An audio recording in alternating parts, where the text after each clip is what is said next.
am Megan Demori with Comic Book Resources. How are you today? Very Good. well. How are Good. you? Nice action figure. Yeah, Yeah. can't do my interview without it. Um, so I'm gonna get started with a question for Freddie. Now this version of Vigilante is a little different from the guy that we know in the in the comics. What about this adaptation of this character surprised you the most, and where you were able to take him? I think what surprised me the most was, probably the fact that he has no moral compass, and kind of like, is this a good guy? Is he not? I don't know. The thing I cherished the most was what he cherishes the most is his relationship with Peacemaker. That's where I think a lot of the fun and the comedy comes from. But yeah, I've been starting to read the Vigilante comics, and I'm trying to find comparisons, but you're not. I mean, you're not going to find it. There's like in the second comic, I hope I get this right. He's just starts pummeling on Cord, I think it is. And then he realizes that he's innocent, and then he has this moment of like, what am I doing? I can't be the judge, jury, and executioner, blah, blah, blah. And someone was like, oh, well, that's kind of like Vigilante now that we have, but not really. Like, and the same thing with Cyborg in 3, where he's just, you've got to be with the law, and that much is true. Vigilante's not with the law, really. He's just doing what he's trying to do.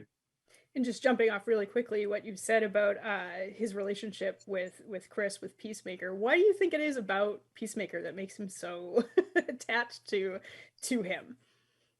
Well, I think he's everything that Vigilante kind of wants to be, because he's just like, he's big, he's muscular, he's got all the stuff, and he does what he wants to do, and they're like kind of like, he just looks up to him like a big brother, I think, and that's why he's just, whatever he does is the coolest, and he will do anything to be his friend. Now, Chuck, my next question is for you. Like any good secret agent, Mark has a few secrets that we discover as the series goes along. So how did you sort of seed that into your performance without tipping your hand too much? I avoided seeding it into my performance because I think I learned a lesson on a random evening when I was doing a show in London with William Hurt. He came to see the show, and he said to me, always know your secrets as an actor. And so I knew the secret, which is, Murn, his heart, why he's doing this stuff. But that sat in there, and I left it alone. And I don't believe in playing the arc of a character. I believe in playing moment to moment to moment to moment. Let the audience go, oh, and go backwards and see that all happen. And I think that's when it's exciting, because you're playing to moment as opposed to knowing exactly how you're going to spoon feed it to the audience. And so I just enjoyed reveling in this taciturn, cold, driven, dark past guy to the fullest.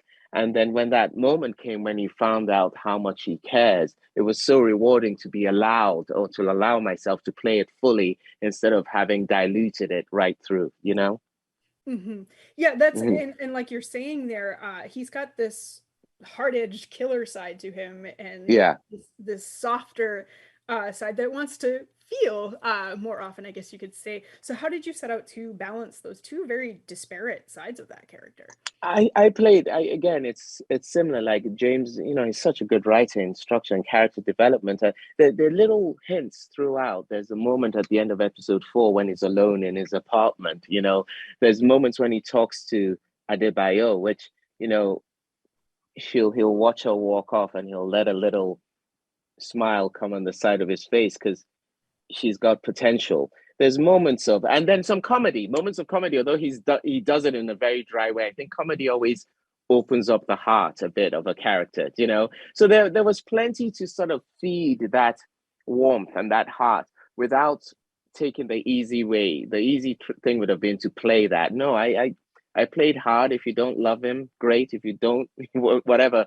But it's all for a reason, So I let the scenes drive me. I let the moments drive me. I allowed myself to get mad at Peacemaker and the rest of the Apple Dumpling gang, and it was great fun to do, Now, Matt, my next question is for you. Yeah. Peacemaker was greenlit before the Suicide Squad even came out. So what do you think it was about this project in particular that gave WB so much confidence in it?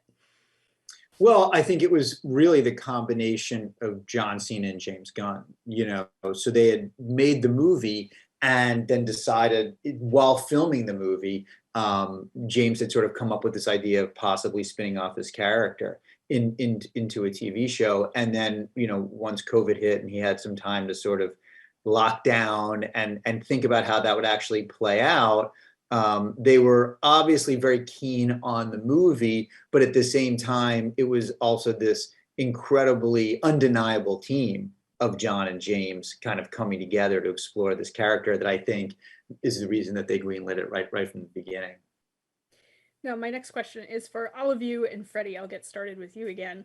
What is one of your favorite memories from working on this project? Probably corpsing, just laughing when I'm not supposed to. There have been many moments, usually involving John. There's a I don't know if I'm what season. There's a scene where he's trying to get Eagly to do something, and I'm trying to help out. And John would be so funny, and he would crack me up. There's another scene that's in the trailer with with Chuck and John about what grade you get at school, and I was off camera for it, and I laughed every single time they did it. I could not, and like hard laughter, not just like this little chuckle. Like every time I lost it. Yeah. So just having all those moments, those are probably my favorite. Oh God, there were lots of them, just like Freddie says. But I will come down to the day we were filming the opening sequence dance. I mean, come on. I mean, we were there on a soundstage, the dance routine, the lights and everything, and it was just like such a joyous day because it captured so much the spirit of the entire show in that moment. So that was one of the many funny moments. Any day that you can come into work and spend a big chunk of it laughing, you're a lucky person, And Matt, if you'll take us home. Was same question? Yes. Yeah. Oh, okay. I didn't know if you wanted me to take you home in a different